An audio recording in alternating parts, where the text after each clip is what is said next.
Okay, so I guess we are recording right now, and I apologize if any noise is coming from the background because that's just food being made.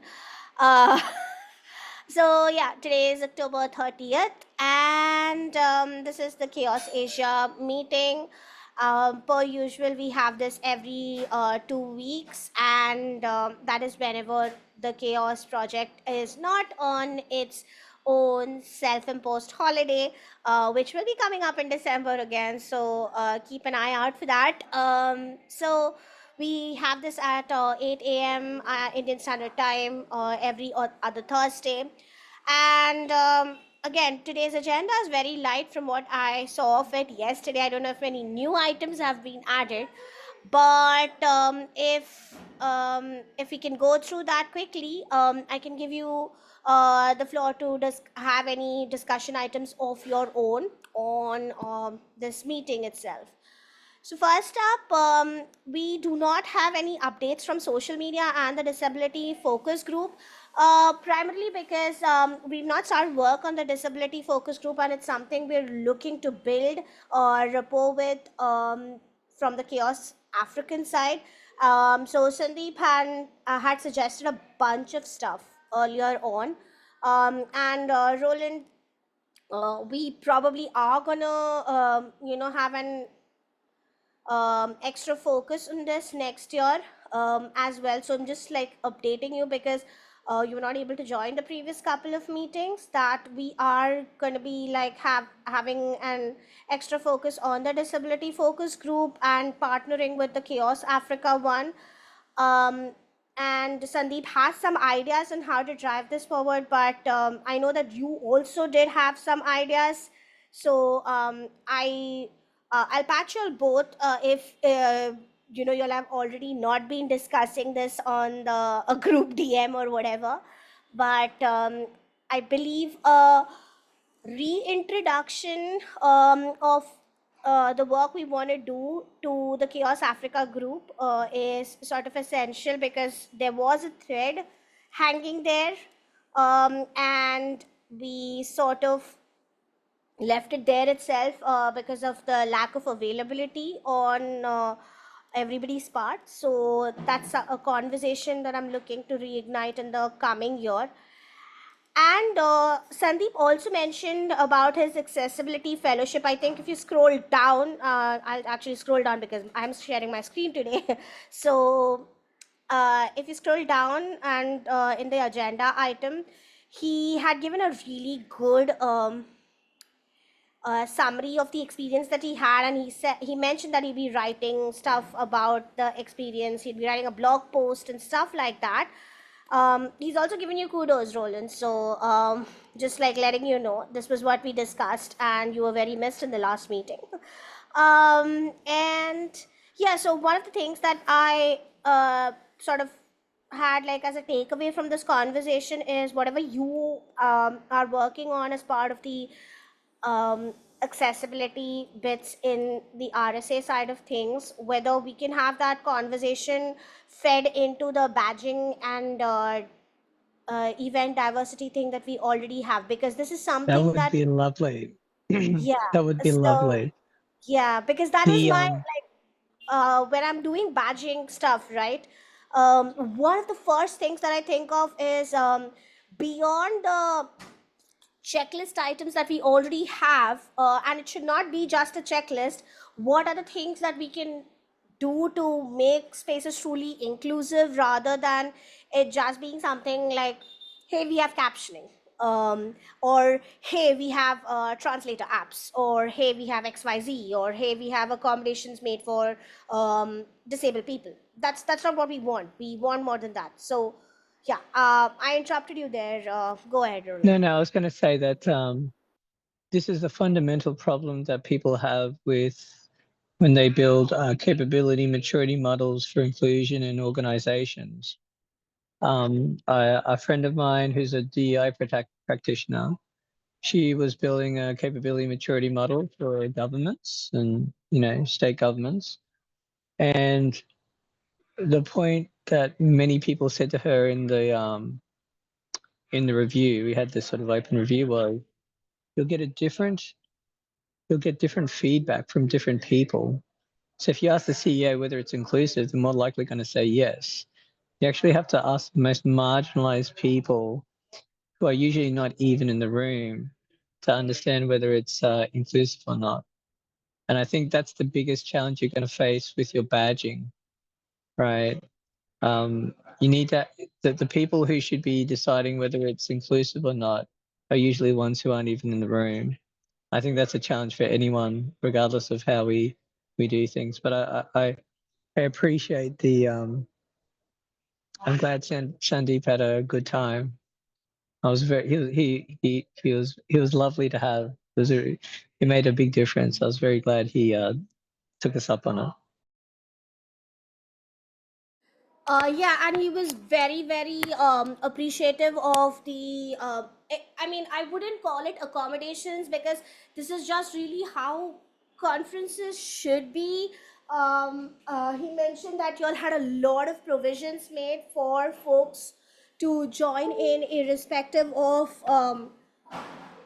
or irrespective of the disability, irrespective of whatever challenges they faced, y'all made a lot of provisions to ensure everyone was welcome, and that they felt like they were a part of the conference in general. And I think that helps build up to the success of the conference itself, and it makes it more accessible.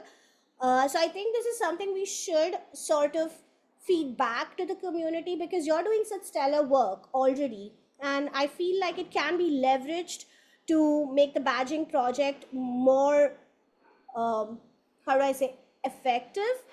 Primarily because yes, we do Yeah, have a checklist of items right now, right? I mean, the way we go through the badging project, like Sandeep said, he wanted to see how we do it, but it's just really a checklist, and that too a self-submitted checklist that the organizers themselves say, okay, you know what, we adhere to this, we adhere to this, we adhere to this, we adhere to this.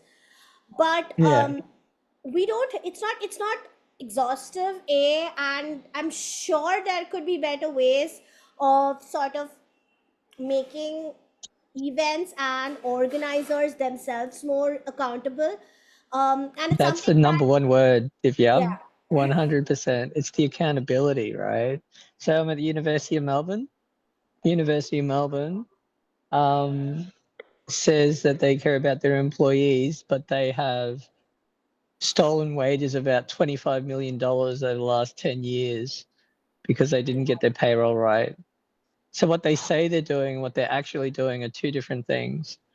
And like I think I mentioned this to the badging process earlier, just because they're saying it doesn't mean they're doing it. And the people who really know whether they're doing it or not, if I go back to that point, it's the most marginalized people who really know what's going on. They're your canaries in the coal mine. And the final point I'd make is, when we treat people who are the most marginalized like we treat our keynotes and we treat our sponsors, then you start to really center them, which is the number one thing that we were trying to do at RSAA.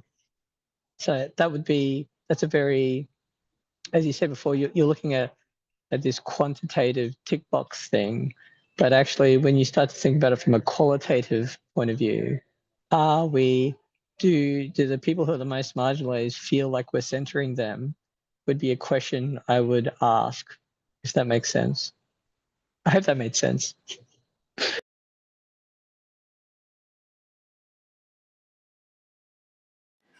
Yeah, I was disconnected for a hot minute there because you blanked out, and I did not realize whether it was my internet connection, your internet connection, or somebody else's.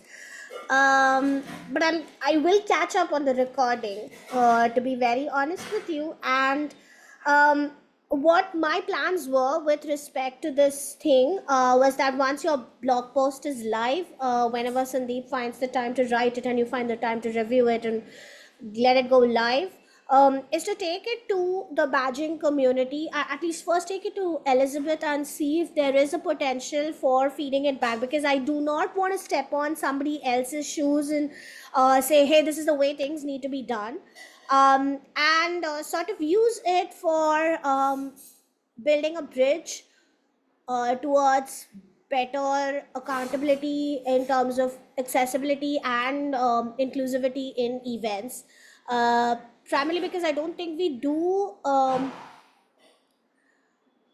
have some measures for that, but we don't have like an all inclusive measure, and I think it could everywhere benefit if people from the trenches actually contribute to the discussion. So that's one thing that I had in mind. Do you have any objections, suggestions, or something, Roland?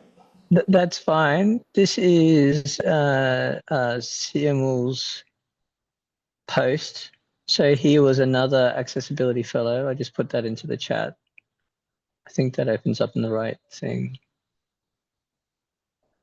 Should. Yeah. So Yep, you it can does. use that as a starting point too, because Siamul had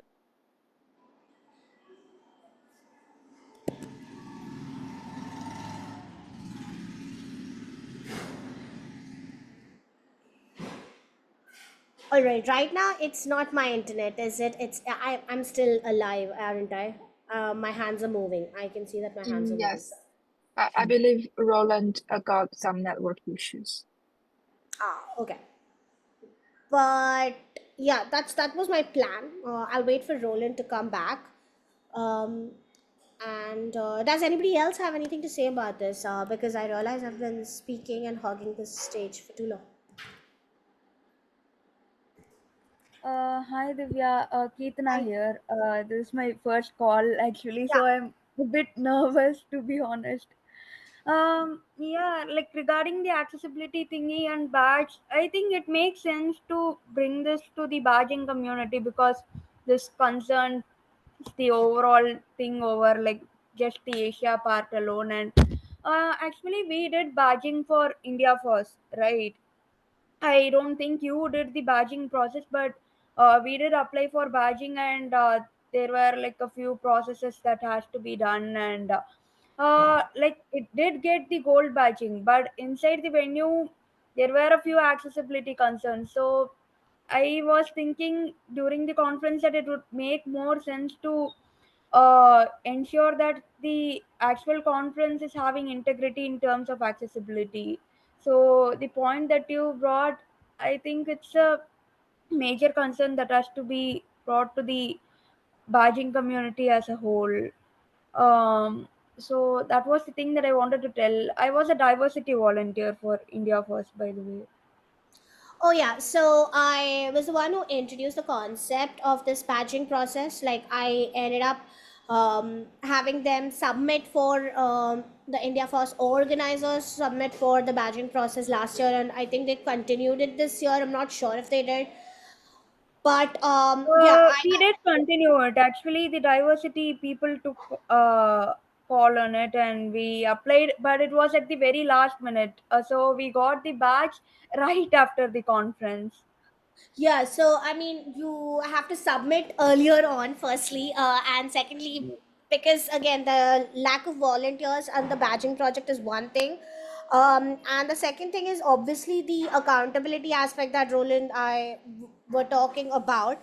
So, ob- I do not have solutions clearly, but it is a conversation that I'm looking to start, because since we are looking at a global community and a community that's composed of not just one type of people, whether you're talking about the type as a nationality, a person who speaks a specific language, or even with respect to your own abilities, there needs to be a much better way of including people, irrespective of who they are, because it's supposed to be a community, and communities are supposed to be a place where people meet, and conferences are one of the avenues where communities get to sort of bring people from different parts and from different skill sets and different abilities together. So this badging bit is something that I'm looking to start the conversation on, and thanks for that resource, Roland. I will take it to Elizabeth and see if there's something that we can do with the badging project. Again, since I'm not the lead there and I just work as one of the badging people. Like I help with the badging. It's it's not going to be me trying to step on their shoes, but it'll be a discussion, a continued discussion that we'll end up having. And I will loop whoever's interested into that discussion, and we can take it from there. This will happen only the next year. Let me be very frank. That's fine. my, That's fine. That's fine. But my Divya, just to brain is point full. out Yeah. that I have a process in which we got to this point. It's a really simple process, but it's very intentional, and it's very different from what people will expect. Because when you're in a position of privilege, you might be thinking that you're doing a lot, but it may not be impacting anyone who's highly marginalized because you just don't have the lived experience. So the thing that makes Research Software Asia Australia and the stuff that I do so transformational is because I center the most marginalized people who aren't usually in the room. And so anyone who's very privileged who doesn't understand that concept, they're going to struggle. True. Right? They're going to say it's too hard. They're going to say, why do we need it? It will be very, very difficult for them. And so I have resources where I explain what people actually go through. An example that will be near and dear to your heart is, visa privilege or passport privilege, for example, right? Once people start to understand that, then they can understand why I'm centering the most marginalized people who, again, aren't usually in the room. And that's where you get transformation. So I like what you're doing, and that's fine, but I would strongly suggest that you use this as a way to explain the overall process rather than treating a symptom, which might be like the accessibility fellows. Now, the accessibility fellows, just to give you an understanding why it's so successful, is because we're centering the most marginalized people by giving them a front row seat like they are a sponsor or like they are a keynote. And so we're trying to treat them like if you had a sponsor, you want to make sure that they're comfortable, right? You want to make sure that they get a chance to talk. You want to promote them. You want to do all these things. This is what the Accessibility Fellowship does. All it does is that fundamental concept center the most marginalized people. And I also have a process where you can actually sit down and try to equivalent map out personas to say, okay, who are the people who aren't even in the room? And when you think about conferences, it becomes very, very simple. People who don't, if it's an in-person conference, people who don't have passport privilege, people who have caring responsibilities, people who are financially limited, people who have unstable working commitments. It becomes very, very easy to identify those people. And then you have to say, is right, how do we make these people more inclusive? And again, that's very transformational.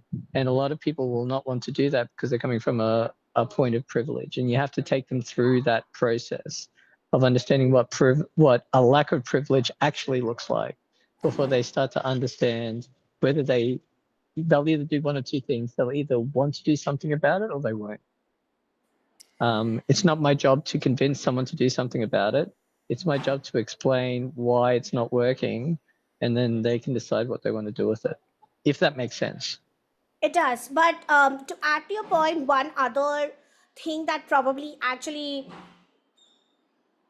intimidates people when it comes to this is that it's also something that they have to do something about. Like it's a challenge that they have to take on by themselves. It's not something that you can just say, like there's this term called as open washing, which is something that I really like referring to. And there's something called as green washing as well, which is another term that I like. And I don't know what is an equivalent in this. Like you can pay lip service a lot of times and get stuff done and look good in front of people, but not really actually achieve anything. And it's easier to do that. It's less challenging to take on the actual problem and not solve it by any means, because um, it's a long way. It's a really long journey, but you got to be able to take the first step and not be content with just taking that first step. You got to be able to actually improve upon your own you know, first step, and go to that second step and take those subsequent steps as well. So to, you know, sum up the thought process here, I think what my next steps are rather is to reach out to Elizabeth and see if we can somehow feed this back to make the badging process a little more effective, um, not just from the perspective of disabilities, but also for all the categories of people that aren't really able to attend conferences in person or virtually because of the lack of provisions and the lack of centering, like Roland said. And we'll see how it goes from there. If anybody is interested in being part of this conversation, I will actually start the thread on Slack in our Chaos Asia channel, because Elizabeth also is there on there. Please chime in with your thoughts and inputs on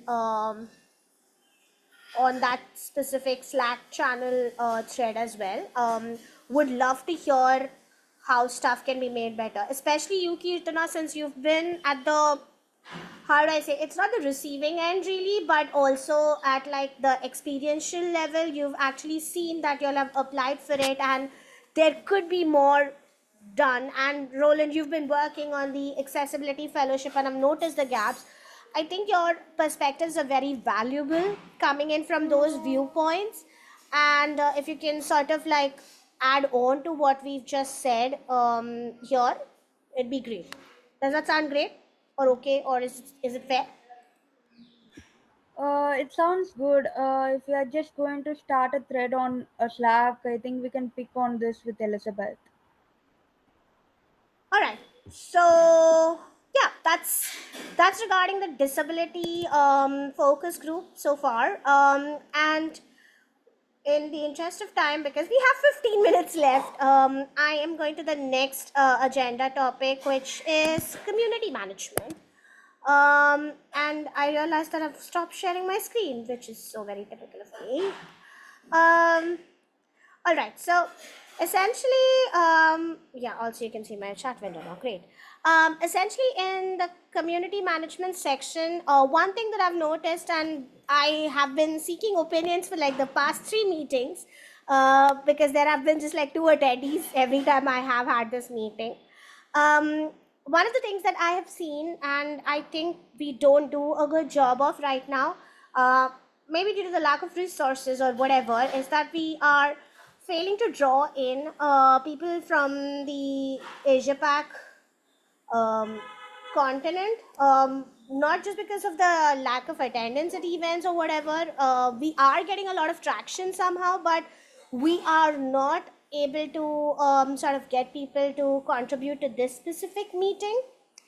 And it's because, you know, people are not able to find out that we exist in the Slack workspace in the very first place. So I feel like having a welcoming committee helps, but nobody really actually bought that thing.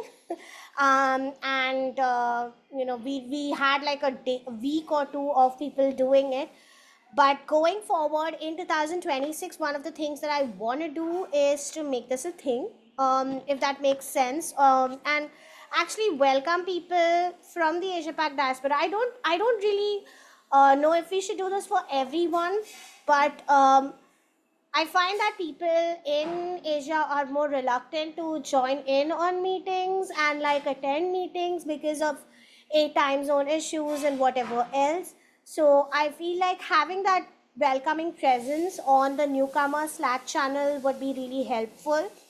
And towards that, I really want to, you know, have like a schedule or a rota on GitHub. We have that right now, but nobody really Divya, could I ask a quick question?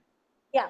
Is the idea that we would have someone hanging or lurking in the Slack channel, and if anyone mentions that they're from Asia, we sort of direct them to this sort of Yeah, place. that's Is that precisely right? it. Yeah, that's just it. Like, that is all there is. Because the thing is, I noticed over the past 2 years that I've been 2 or 3 or how much ever, I forget the amount of time I've been here, but a lot of people do not know about the existence of this until they actually end up attending the new contributor meeting, which is again at a very unfriendly time for the Asian counterparts. It's at 8:30 my time, so it's definitely maybe 11:30 in China, Shao. I'm not sure. So like, you would have to stay up or sacrifice on your dinner time or do something like that to actually attend that. But if there was somebody already saying that, hey, we do hang out at a much more Asian friendly time here, and you can actually just join in and like be introduced to other people here, wouldn't that be much better than like them having to sit up late and figure out that this exists? So that's the reason why I wanted to start this. And Laksh had some great suggestions around like having YouTube videos and stuff like that, which is great if you have resources. Uh, Currently, we don't have resources to make YouTube videos around new contributor If inductions. so, Yeah. can I just understand the contributor meeting would be friendly for Europe and America, Yeah. and therefore Africa, correct? Yes. So wouldn't it be um, would it be possible to have have those little Slack chat bots? If they said, hey, by the way, if you go to this link, it'll tell you the next time we have a contributor meeting, and there should be two new contributor meetings, one at a European friendly time and one at a Asia friendly time. And then underneath it might be, hey, under the Asian friendly time, hey, here's Chaos Asia, by the way. Or we make this fortnightly meeting the new contributor welcoming meeting, and we just do that at the start. Let me explain. I've got a friend who does diversity, equity, inclusion practitioners as a group, and every meeting he treats it like a welcome to the group. And so he runs through the same thing every start of the meeting, just in case there are new people there. And then he goes and talks about some other things later on. So we could make our own welcome meeting, and it could be this one. The other option, the other thought I had as well was we could use this meeting for the first 5 minutes just to go back through the welcome things and check, and we can sort of, anyone who turns up here can do it as a starting point, and that could actually be in the agenda. Just some That sounds ideas. fine. That sounds fine. Like, having a separate new contributor meeting is something I'm not extremely for, because I do a very similar thing in the Kubernetes project as well, where I host APAC meetings and nobody turns up. Like, there are 0 people who turn up, and sometimes it's just me on the meeting waiting for like 10 minutes and then punting the meeting because nobody turns up. So unless we get like a critical mass of people who come in to actually join and then look at the project from a non-code perspective as well, like, I appreciate people who are joining in to help with the Augur or the 8 Knot project, and there are a lot of people from the Asian continent that's who are actually working on that, which is great. But a lot of people who come in, like Laksh or even Manul, who used to join in earlier, they are looking for some ways to get involved with the community, and it sort of like fizzles off because we don't have that critical mass to go anywhere yet. We are just figuring stuff out even right now, given the fact that there's not a lot going on, even though there's a lot going on in the world. So If you've got links to Kubernetes, I can find people from Australia who would be potentially interested, because I struggle to find people who have got Docker and Kubernetes skills for sysadmin stuff. That might be another discussion to talk about. And I completely agree. About not turning up and not having anyone there. That kind of sucks. So if we could treat this as the welcoming committee, because we're doing it every 2 weeks, and we could do that, I reckon that could work, because we've already got the critical mass in this. Well, we don't have the critical mass, but the most critical mass we have is in this meeting, I think. Yeah. So what I do is, Divya, yeah. Oh, do sorry. you mind? Yeah. Yeah, do you mind if I just tell a point? Sure, sure. Actually, I think that having a newcomer meeting like we have in the Chaos General group actually makes sense. But I also think that there are not a lot of people joining in because of the things that you told. Because people aren't aware that meetings are happening in Indian Standard Time and Asian Friendly Time. Because a lot of meetings in Chaos goes up to like late nights for Asian people, right? So I think they are kind of generalizing that point. This is not like having a very Asian friendly time. So I think actually I got involved more with the community only after the newcomer call. I joined exactly on a Tuesday without knowing that there was a newcomer call that day. And then Elizabeth and Mary showed me around like how chaos operates and everything. That was the thing that made me more curious. That was how I got to know about Chaos Asia and I got involved with the meeting. So I think having a newcomer meeting similar to that will make sense because right now I just joined this meeting, but I was a bit clueless, so I was a bit nervous because I think it's an thing with a lot of people over here because um, if they don't have any idea of what's happening, I don't think they are going to be putting in efforts to join in the first place. I'm speaking of this as a participant. So one thing that I see is like even if there is like one or two people joining in, it will make sense. But the thing is, we have to make sure that people understand that this having an Asian friendly time. So how are we going to do that? I'm not fully sure yet. I'm just brainstorming it loudly, and I think we have just 3 more minutes, so I don't want to take more time. We will like maybe continue this in Slack. That's a great that's great feedback, Kithana, and I think it just emphasizes what my friend does, right? Where for anyone new, this is what we're about. This is the Asian friendly time. It's like that welcoming thing, and that might, yeah. Divya? Exactly. Actually, I joined this call at 8 a.m. with a smile on my face. I was like, ah, thank goodness there isn't another US timing call. And I'm very happy that you were able to join. And I'm glad that that new contributor meeting brought you here. So one of the things that we can possibly think of is how do we sort of also let people know from on the newcomer Slack itself, like that channel exists for people to come in and talk about who they are, which is okay. But also like having a section of this meeting probably dedicated, like Roland said, to just the newcomers, talking about where they're from and then us showing you around, probably that helps. And it's something that we can ideate further on Slack. So two action items: one is the Slack thread for the disability bit, and the second thing is of course about the newcomer welcoming thing. Now I'll move on to the rest.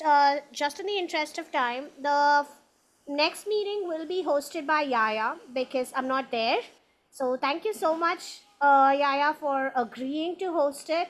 Um, I will not be there, and we will have the subsequent meeting again, like after 4 weeks, where I'm there. But Yaya will be hosting the next one, so please make sure y'all attend that one. And yeah, another thing is around the open source communities database. We've had it live for a long time right now, and there's a lot of data updation work that needs to be done there. I haven't gotten around to it because my plate is full. And if anybody has the bandwidth to sort of pick on some of the good first issues on there or work on the data updation capabilities, please do reach out, or you can just like go to the GitHub repository and start working on it by yourself. You don't need to like seek permission because this is an open source project, and not corporate. So if there's something that you want to pick up and work on, please do go for it. And the last one is the Birds of Feather framework proposal. We're awaiting on you, Yaya, for the translation, but you shared those photos. So once you're ready with the PDF and translations, just let us know. We'll PR it in. But yeah, that's pretty much it from my side, because the last one is from Yaya on sharing the progress of the LLM landscape. So over to you. Oh, um, I can, I mean, this could be elaborated in next meeting because it's not a rush. And talking about the translation from the Birds of Feather session happening in July, I think the end of July, the Community Over Code Asia conference. The report, actually the record has been completed. I shared the Google Docs yesterday on Slack, and I also added in the agenda. If you can open the discussion record, Divya. Yes, Okay, this is just actually a Google Doc. Yes, I put it in the Google Doc for now. Once it's ready, because I haven't figured out like which folder is the most appropriate place to put it. Because it's like another structure we might want to jot down. Because in the future we might have more sessions with different discussion topics, and we want to like make this like this is a series, and we have a template for that. And I'm thinking of I'm thinking of propose opening a new folder on GitHub for that, and we also have a draft PR. I think opened Divya by you to propose a framework for the whole Birds of Feather session. yes. So the discussion can be resumed on GitHub and also on Slack. But that is one thing I want to restore. And also for yes, I also agree that we can leave like part of the section at the beginning of this fortnight fortnight Asia meeting to as the newcomer welcoming committee, and this can be well, we can resume the discussion on Slack, but this can be tried on the next meeting, like for the first 5 minutes or 10 minutes for any newcomers join, to welcome them and to introduce what Chaos Asia is currently working on. And this might we may need to formulate some initial materials for that. And I believe you have a like a slides A presentation there. Yeah, I do have a to deck, so I can share that. yeah, to introduce what is Chaos Asia and why we want to initiate that. And I might add something to that too. But yeah, I think that's a great idea. All right. So yeah, do you want to talk about the time LLM landscape insights, or do you want to keep that for the next meeting? Yes, Okay. yes, So because the time limitation.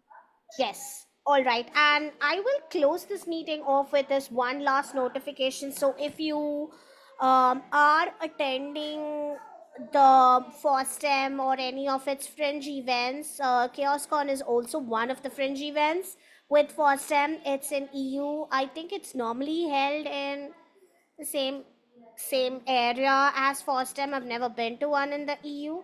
So if you're going there and if you are attending FOSDEM, this is a great event to be a part of. And yeah, so the CFP is right now open, and you can submit to it. And I don't know if we have funding from like the Chaos Project, but at one point I did see that there used to be a funding. This was like 3-4 years back, so you might want to check on that and apply accordingly. But if you're anyway going to first time, this is a great event to be a part of. But yeah, that's pretty much it that I have from my side, and I'm sorry if taken up over 4 minutes of your time. But we'll continue the discussion on Slack as promised. And yeah, looking forward to seeing you in another month because I won't be there at the next meeting. Kirthana, if it's possible, if you turn up next time, I'd love for you to be able to introduce yourself and tell us about yourself.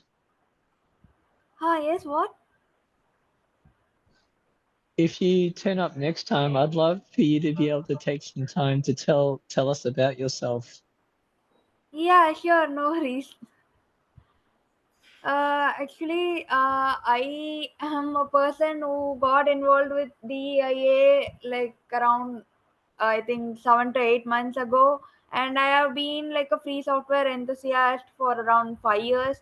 So I have gotten a bit involved with communities only very recently because I'm like a very painfully introverted person, and I also like have this woman-centric community called Fosia, which is like a community focused on developing inclusive and accessible solutions that is free and open source. Like I can share a link to it. We just ended up hosting the website. That'd be great. Yeah. Thank you very much for sharing, So even though that's you're an about it. introvert. Yeah. Yeah. It was really nice connecting with you. I mean, I'm a bit nervous, but yeah.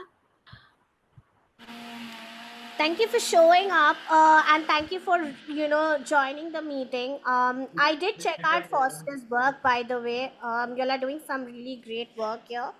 And Okay. we'd love to get more of you involved, to be honest, in the work that we are doing to help better the project in general, but also the open source community in a broader context. So Mm. we hope to see you at the next meeting. Although I won't be Yeah. there, the rest of the folks are definitely going to be there. Don't worry about that. So, Yeah.